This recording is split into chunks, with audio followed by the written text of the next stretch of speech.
Bueno, les debo reconocer que en este espacio me estoy dando un gusto, porque es eso, es un gusto de entrevistar a Laura. Para quienes no la conocen, es una emprendedora fuera de serie en Uruguay. Metavix, como contaba un poco María al principio, es una empresa biotecnológica que tiene como propósito adelantarse a las enfermedades que pueden tener seres humanos, que pueden tener animales o que pueden tener plantaciones. Esto, si uno piensa así, dice, ¿cómo, no? O sea, es magia. ¿Cómo podés adelantarte a lo que todavía no pasó? Pero ella lo logró. Contanos, Laura, ¿cómo fue ese momento de descubrimiento, digamos, de que esto se podía llegar a llevar a cabo y a escalarse? Bueno, es más bien conocimiento acumulado, ¿no?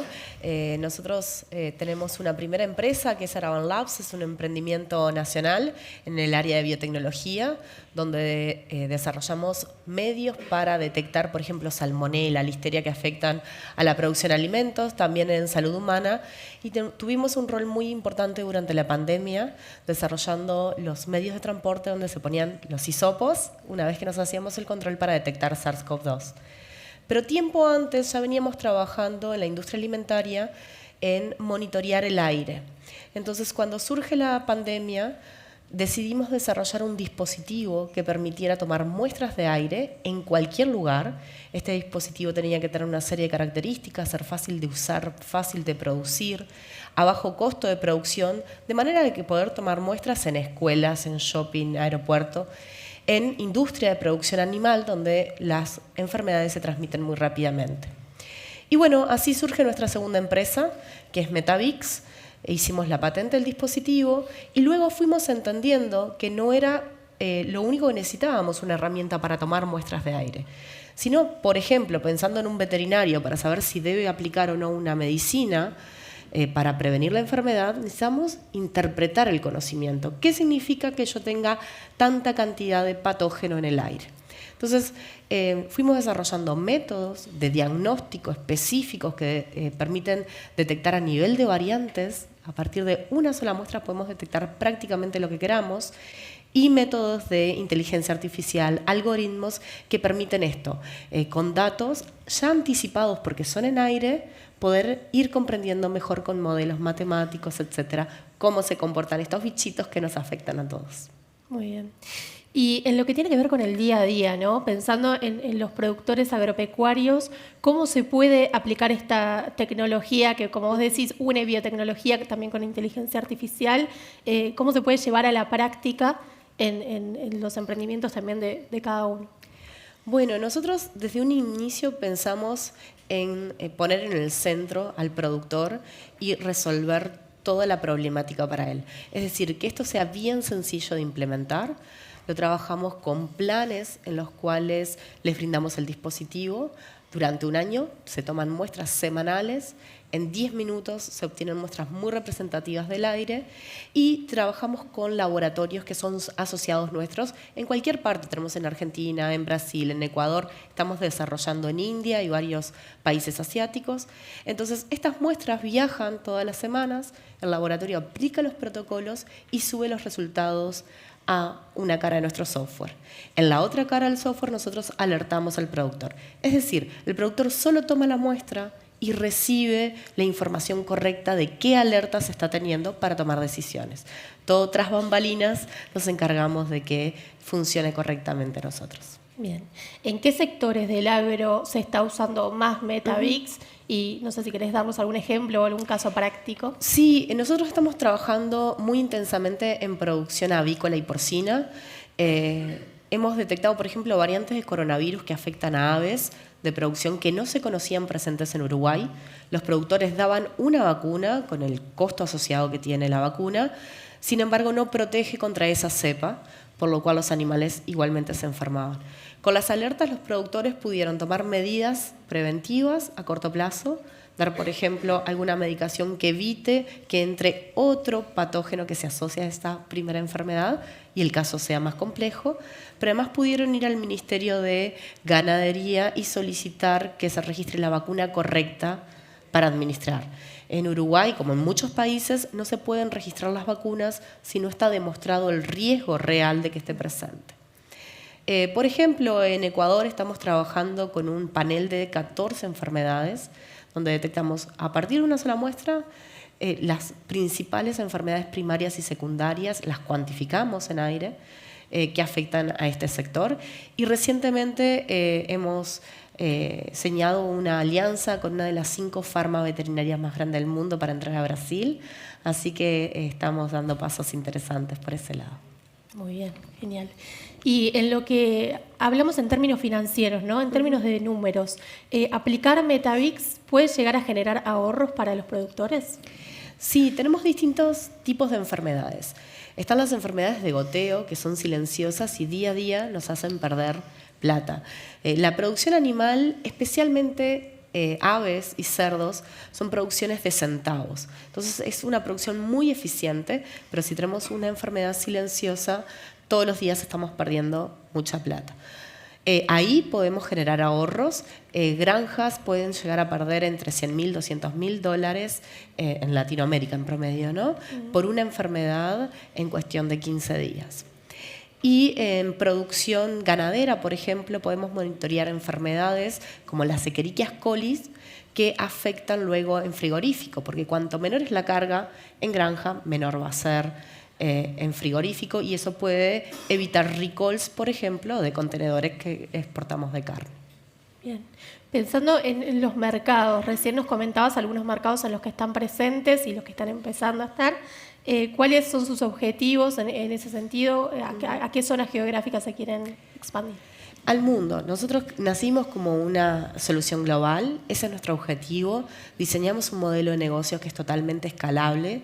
No tenemos problemas de regulación país a país, estamos haciendo monitoreo a nivel ambiental, eso favorece mucho el aspecto reglamentario para ingresar a los distintos países.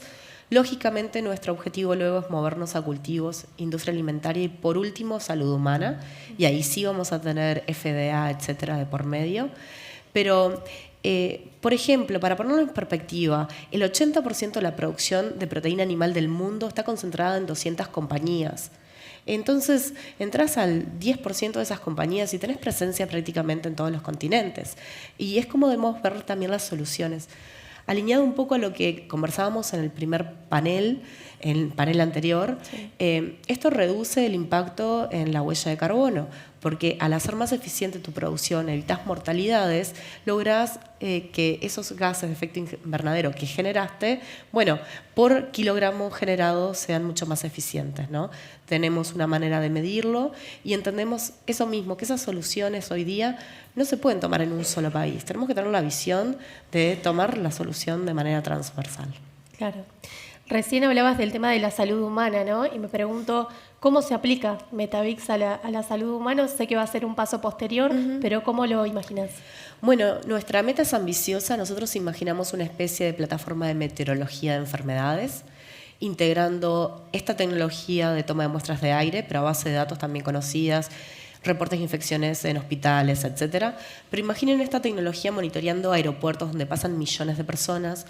Y lo interesante de esto es que fusionamos biotecnología y ciencia de datos. Con biotecnología podemos detectar nuevos genes de patogenicidad que aparecen. Entonces podríamos comprender no exactamente de dónde puede provenir una nueva pandemia, pero sí tener los mejores escenarios posibles para que las instituciones puedan hacer diferentes panoramas y tener diferentes protocolos para reacción. Podemos entender cómo se distribuyen las enfermedades comunes, podemos desarrollar seguros sanitarios para animales, porque conocemos las prevalencias de las enfermedades por zonas geográficas, entre otras cosas, ¿no? Muy interesante. Recién hablabas un poco del tema de regulación y me gustaría preguntarte si es necesario que cambie algo en regulación o si ustedes tienen que hacer alguna adaptación, digamos, para ingresar este modelo, por ejemplo, a la industria alimentaria. No adaptación, de hecho tenemos empresas locales que lo vienen utilizando. Uno de los frigoríficos más grandes de Uruguay fue de los primeros en usar la tecnología para detectar SARS-CoV-2 para poder exportar carne a China cuando las reglamentaciones aumentaron por esta enfermedad. Pero en mercados como el europeo, americano, sí es necesario pasar por FDA porque obviamente cae dentro de lo que es el área de control de calidad y allí hay que ir por esa validación. Tal cual.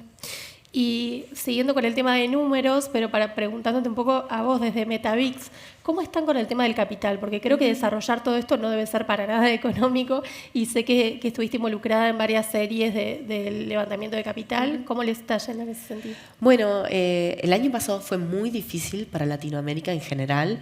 A nivel global, ¿no? Los mercados de venture capital creo que pasaron sus momentos más complejos. Estamos viendo luz al final del túnel, ya estamos cerrando nuestra segunda parte de la ronda de 1 millón. El año pasado cerramos la primera parte. Hay que tener mucha resiliencia, aprender mucho, ser muy profesional y también hay que educar un poco a los fondos en algún sentido de lo más divertido en conocimiento y donde están las mayores oportunidades aparece en la intersección de las disciplinas. Entonces quizás hay fondos que invierten solo en software as a service, otros solo en biotecnología. Nosotros somos inteligencia artificial con biotecnología, modelo de negocios, software as a service. Y tocamos un poquito de todo, pero tenemos lo mejor de cada parte. Y a veces también hay que pedir que los fondos sean disruptivos en ese sentido, que es a donde están las grandes oportunidades. Y bueno, es algo que se construye de las distintas partes, ¿no?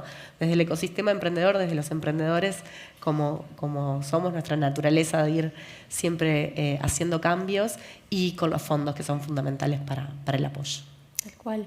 Y en esta ronda de $1 millón que me contabas, que la cierran en agosto. La cerramos en agosto, ya tenemos 3 fondos interesados, angel firmados. Estamos empezando con algún fondo asiático, que es una oportunidad ya sea para esta ronda o la que viene que queremos concretar. Bien. Y un poco para cerrar, me gustaría hacer hincapié en esto último que decías, ¿no? De que la gente se involucre, porque a veces escuchamos biotecnología y decimos biotecnología, no sé, yo voy a hacer algo acá, pero sí, se puede hacer mucho. ¿Por qué desde el agro es oportuno escuchar o atender a lo que está pasando en materia de biotecnológica? Y es como todo, ¿no? Si no sé, yo era de las que la tecnología la rechazaba un poco. Si seguimos con eso, si no, pasamos, estoy hablando hace 10, 15 años, ¿no? O sea, hace tiempo. Pero es una frontera que tenemos que pasar. Los cultivos, los animales, son máquinas de biotecnología. Entonces, si nos separamos de esa disciplina porque nos asusta el nombre, no vamos a poder tener el impacto en cambio climático que queremos, que deseamos. No necesitamos ser científicos. Yo hace mucho no me considero una científica. Me considero una persona de negocios que le gusta llevar soluciones científicas a problemas reales. Y creo que desde ahí todos podemos ir entendiendo, comprendiendo. Cuando empecé a hablar con la gente de ciencia de datos o de software, que te hablaban de sprint y hacían las cosas, es un idioma diferente. Cuanto más tiempo pasa para que empecemos a hablar un mismo idioma, más barreras se crean. Al final del día somos personas con distintos conocimientos trabajando para lo mismo. Entonces, lo primero es romper esas barreras idiomáticas o de cultura que a veces nos separan, y eso es simplemente decir, bueno, esto no va a ser un obstáculo para mí y por más que sea una disciplina que no conozco, voy a empezar a darle un poco de atención. Muy bien, nos quedamos con ese mensaje de romper barreras. Si les parece, la despedimos con un aplauso. Yo les dije que era una fuera de serie, ¿vieron? Muchas gracias.